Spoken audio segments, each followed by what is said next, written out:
सब देखने और सुनने वालों की खिदमत में मोहब्बत भरा सलाम। आज आपको बताएंगे लालियाँ, चन्नाब नगर और चिन्योट। यहाँ पे एक ऐसी माफिया है जिसको आप कंट्रोल नहीं कर सकते, लेकिन ये ऐसे खतरनाक खेल वहाँ पे खेलने की कोशिश की जा रही है। और वहाँ की जो पुलिस है वो इस वक्त कोशिश कर रही है कि इनको कंट्रोल किया जाए। ये जनाब जो मांगने वाले हैं वो इस वक्त ये तीन इलाकों में फैले हुए हैं, चनाब नगर, चिन्योट और लालियाँ। और यहाँ पे ये इत्तला आ रही है कि पुलिस इस पर इन लोगों पर हाथ डाल रही है। लेकिन ये सिर्फ मांगने वाले नहीं है, ये है असल में जो खबर है। आज के प्रोग्राम में दो चीज़ें आपको बताएंगे और ये मुख्तलिफ रूपों में इस इलाके में आए हुए हैं। और यहाँ पे लूट मार और भी कई क्राइम है जिनकी तैयारी की जा रही है। और आपको पता होना चाहिए आजकल पाकिस्तान के कई शहरों में बच्चे बच्चियाँ भी अगवा होते हैं और बाद में लोग पकड़े जाते हैं। मुख्तलिफ रूप इनके हैं, मुख्तलिफ तरीक़ों के साथ ये लोग जो है आते तो मांगने हैं, लेकिन बाद में कोई ना कोई कार्रवाई डाल के तो निकल जाते हैं। तो जो चनाब नगर की पुलिस है, चिन्योट की पुलिस है, उन्होंने वहाँ लोगों को ये बताया है बाकायदा तौर पे कि अपनी एहतियात करें। जो घरों में आप देखते हैं आते हैं कोई मांगने वाले, फ़ौरन दरवाज़ा आप खोल देते हैं। फौरी तौर पर आपके बच्चे भाग के जाके दरवाज़ा खोलते हैं और बाद में पता ही नहीं चलता कि बच्चा गायब हो गया है या वो लोग घर में आ गए हैं।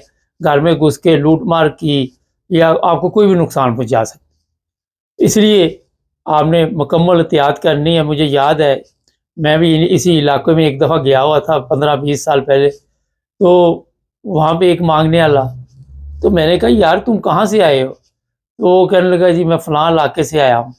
तो मैंने कहा इतनी दूर मांगने आए हो, वहाँ पे कोई पैसे नहीं देता? 15 साल का बच्चा था। तो वो कहता नहीं, यहाँ पे पैसे ज़्यादा मिलते हैं, इस एरिए में खुशहाली है, लोग जो है ज़्यादा खुदा से डरते हैं, तो मैं इसलिए यहाँ पे आया हूँ। तो मैंने कहा आए कैसे?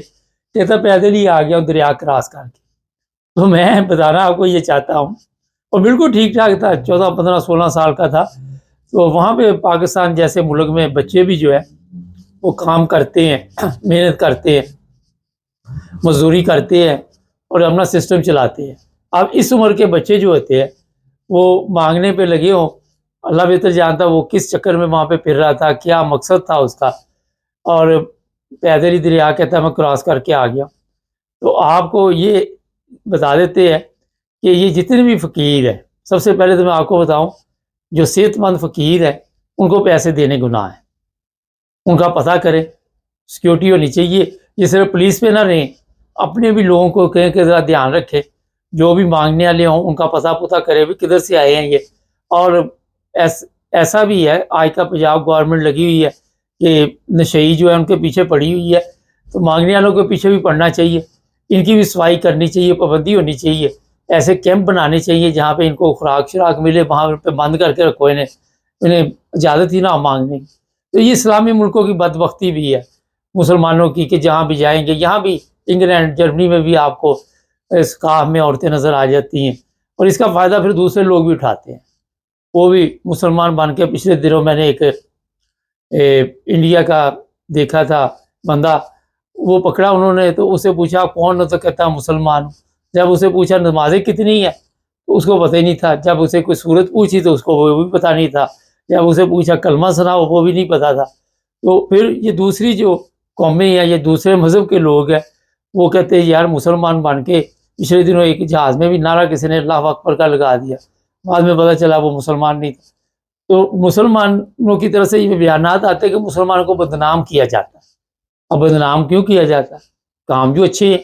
जब आपके हर जगह पे, मैं एक दफ़ा 96 की बात है, लाहौर एयरपोर्ट से निकला, वो इतना माँगने वाला था। मैंने कहा अगर सबको इनको मैंने दे दिया तो पता नहीं बाद में मैं भी इधर माँगता हूँ। तो मैं बता रहा हूँ आपको कि वहाँ पे ये किसी जगह पे भी चले, बच्चे उठाए हुए, फिर ड्रामेबाज़ बहुत हैं। पाँव बाँधा हुआ, आए दिन आप वीडियोज़ देखते हैं सोशल मीडिया पे, उनको दौड़ लगवा देते हैं। कल एक पीर साहब थे, उनकी वीडियो शायद फर्जी बनाई हुई थी या सही थी, तो वो कहने लगा जी आपका सोना यहाँ पे है, कोई निशान लगा के दे रहा था।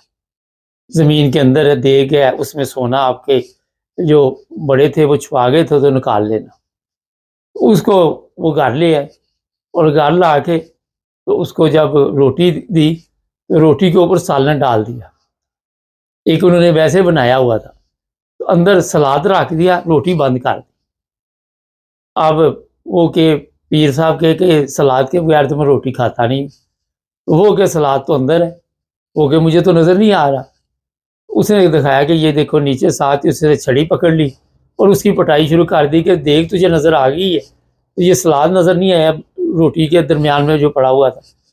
तो ये जो लोग हैं इनमें अक्सर क्रिमिनल है, मुख्तलिफ लोग इनको इस्तेमाल करते हैं, मुख्तलिफ एजेंसियाँ भी इस्तेमाल करती हैं। मादरत के साथ मैं आपको बताऊँ, मुख्तलिफ तरीक़ों के साथ ये उस इलाके का, उस जो भी मोहल्ला होता है, गली मोहल्ला, वहाँ के लोगों का हिसाब किताब लगाते हैं। फिर रात को वारदात भी डालते हैं, चोरी रात को करने के लिए।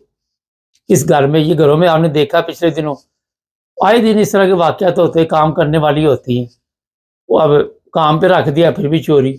लोग वहाँ पे पहले इस तरह के लोगों की तलाश में रहते हैं कि कोई काम वाली मिल जाए, कोई मिल गई तो वो काम डाल जाती। यहाँ भी इंग्लैंड में भी ऐसा वाक़या एक हुआ, हमारी एक फैमिली के बंदे के साथ।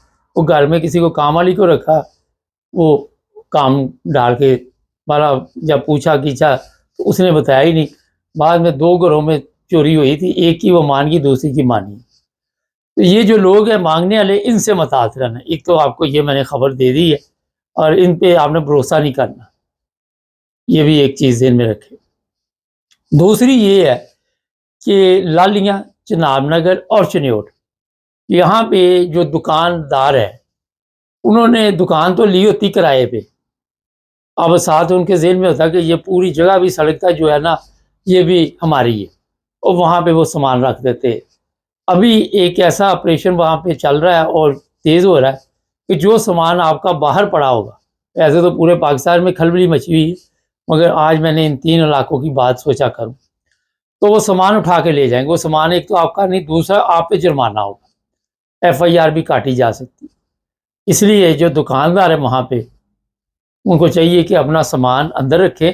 और पिछले दिनों बाकायदा तौर पर आपने देखा ये ऑपरेशन हुआ, तोड़ फोड़ भी हुई, लोगों की दुकानें भी ख़राब हुई, सब कुछ हुआ, लेकिन उससे भी हम लोग भी फ़ायदा नहीं, कोई ना कोई दिमाग से काम नहीं लेते, हम वहाँ पे फिर भी वहीं के वहीं रहते। तो ऐसे लोगों को भी बड़ा एहतियात करनी चाहिए। ऐसी दुकान जो अपना सामान बाहर रखते हैं, वो समझते हैं बाहर सामान ना पड़ा होगा। अब यहाँ यूरोप में भी होता है, लेकिन जर्मनी में तो मैंने बहुत कम देखा। तुर्की वगैरह जो है उनकी सब्जियां या सब्जी की जो दुकानें दूसरी भी होती हैं, लेकिन वो गवर्नमेंट से इजाज़त ली होती है उन्होंने। गवर्नमेंट ने उन्हें बताया था कि ये जो हदूद है इसमें आप कोई ना कोई लगा सकते, बगैर गवर्नमेंट की इजाज़त के नहीं होता। हमारे ये होता है कि गवर्नमेंट इजाज़त देती है पैसे लेके, और जब ऊपर से ज़ोर आता है तो फिर गवर्नमेंट वही कमेटी शमेटी जो जिनके पास इख्तियारात होते हैं, तो फिर कहते हैं जनाब अब इसका यही इलाज। फिर गरीबों की रेहड़ियाँ तोड़नी, रिक्शे तोड़ने, साइकिलें तोड़नी, ये मामूल बन चुका है पाकिस्तान। तो जनाब अब आपको प्रोग्राम के ज़रिए ये बता दिया गया है कि आपने एहतियात करनी है 2 चीज़ों से, और आप फिर अपने नुकसानात से बच सकते हैं। हमारे प्रोग्रामों का मकसद होता है किसी भी इलाके में कोई भी ऐसी खबर हो तो आपको, वजह ये होती है कि खबर सुनने के बाद कोई ना कोई फ़ायदा हो जाता है। कल इस तरह जर्मनी जाते हुए एक आमिर साहब हैं, हमारे दोस्त हैं, उन्होंने प्रोग्राम किया, लोगों ने बड़ी तारीफ़ की कि मोटरवे पे गाड़ी अगर ख़राब हो जाए बेल्जियम में तो आपने क्या करना है, वरना आपके लिए मुश्किल पैदा हो सकती है। तो हर प्रोग्राम में कोई ना कोई आपको फ़ायदा पहुंचता है, और यही वजह है कि लोग हमारा चैनल भी देखते हैं। बाकी सब्सक्राइब कर ले, जुड़े रहे हमारे साथ ताकि और भी प्रोग्राम देखते रहें।